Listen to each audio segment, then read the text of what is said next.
Shalom.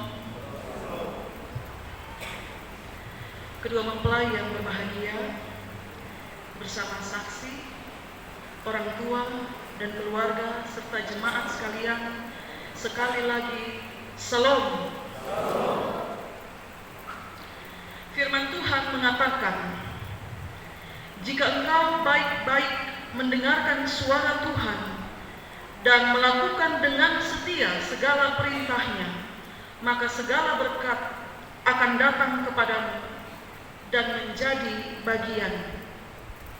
Ayat 3 sampai ayat 13 kemudian menguraikan berkat-berkat itu. Berkat itu mencakup banyak hal. Tempat di mana engkau bekerja, mencakup dapurmu, rumahmu, dirimu, tubuhmu, lumbungmu, bahkan termasuk engkau diberkati dengan keamanan terhadap ancaman musuh. Siapa yang tidak ingin menikmati semua berkat itu? Siapa yang tidak senang tempat di mana dia bekerja diberkati, rumahnya diberkati, tubuhnya diberkati, buah kandungannya diberkati, dapurnya diberkati, dan keselamatannya diberkati. Itulah sebabnya kenapa setiap kali kita berdoa, yang kita minta adalah selalu semata-mata berkat dan bukan kutuk. Mau keluar rumah kita berdoa minta berkat, mau ujian kita berdoa minta berkat, mau memulai usaha kita berdoa minta berkat, memulai satu perjuangan kita berdoa minta berkat, mau hidup bersama sebagai suami istri, datang ke rumah Tuhan untuk meminta berkat. Adakah pasangan mempelai yang datang ke rumah Tuhan untuk meminta kutuk? Tidak ada. Yang diminta semata-mata adalah berkat. Tangan Tuhan tertumpang dan memberkati seorang laki-laki dan seorang perempuan menjadi suami dan istri, lalu mulai membangun rumah tangga mereka dengan berkat yang sudah mereka terima. Maka, apakah jika engkau mengalami kesusahan dalam rumah tanggamu, itu karena Tuhan tidak memberkati engkau? Apakah jika engkau mengalami tantangan hebat di dalam rumah tanggamu, apakah itu berarti Tuhan tidak memberkati engkau? Kalau saudara berpikir demikian dalam susahmu, maka apa artinya berkat yang saudara minta dari Tuhan hari ini? Jemaat sekalian yang diberkati Tuhan, saudara ingat pesta perkawinan di Kana dalam Injil Yohanes. Yesus diundang ke pesta itu. Ketika mempelai kehabisan anggur, apakah yang Yesus lakukan? Dia menolong.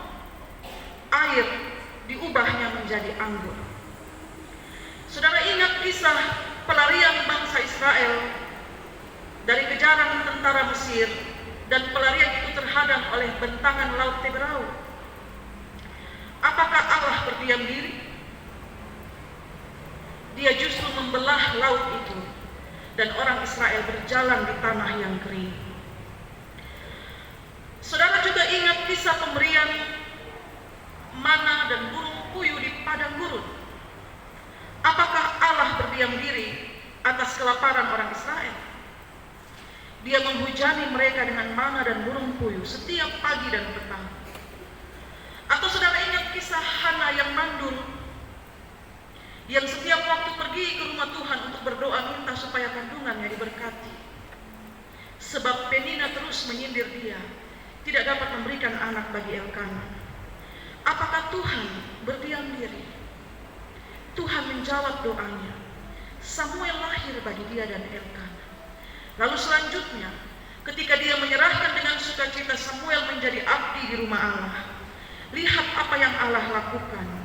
Dari rahim Hana yang mandul itu, melahirkan lagi 5 orang anak, 3 anak laki-laki dan 2 anak perempuan. Apakah kesulitan menjadi tanda Tuhan tidak memberkati? Tentu tidak. perkara-perkara hebat yang sudah Tuhan buat. Tidak ada yang mustahil bagi Tuhan untuk menolongmu dalam kesusahanmu. Asalkan engkau baik-baik mendengarkan suara Tuhan Allahmu dan melakukan dengan setia segala perkataannya. Mempelai, saksi, orang tua, keluarga, jemaat Tuhan yang berbahagia, karena hari ini Yosia dan Ajen terima adalah berkat dan bukan kutuk, maka Yosia dan Ajen, ingatlah, hiduplah dalam kekudusan dengan istrimu dan dengan suami. Jangan pernah sekalipun menodai kekudusan perkawinanmu dengan persinahan.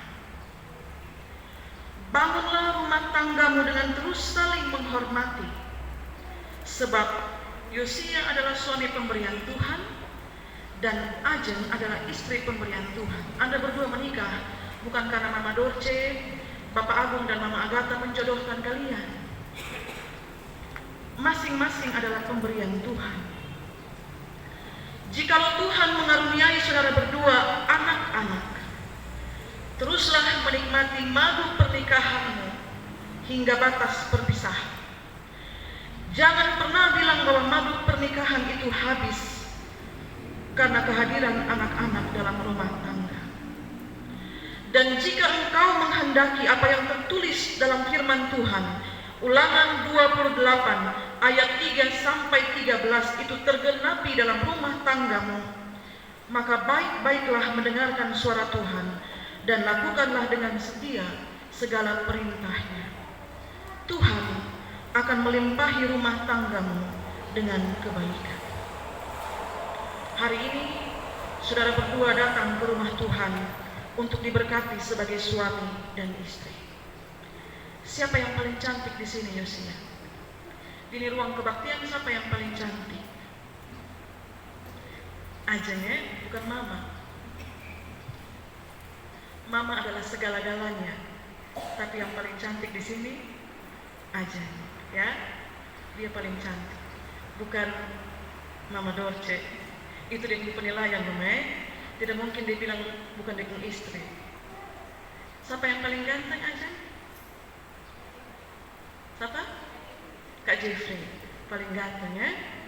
Nikmati madu pernikahan itu sampai pada batas perpisahan. Berkat yang sudah diterima hari ini akan menyertai perjalanan bersama saudara berdua di Kupang, di Ende, dimanapun membangun rumah tangga bersama dengan Tuhan. Saya catat dan ulangi sekali lagi apa yang menjadi nasihat dari orang tua dan saksi waktu kita pengembalaan kemarin. Selamat membangun rumah tanggamu dengan iman di atas dasar Kristus dan berjalanlah bersama-sama dengan Tuhan sepanjang waktu kebersamaan. Dengan restu kedua orang tuamu, ingatlah senantiasa kasih sayang orang tua akan ada seumur hidup mereka dan berkat Tuhan pasti menyertai. Itulah berkat. Amin.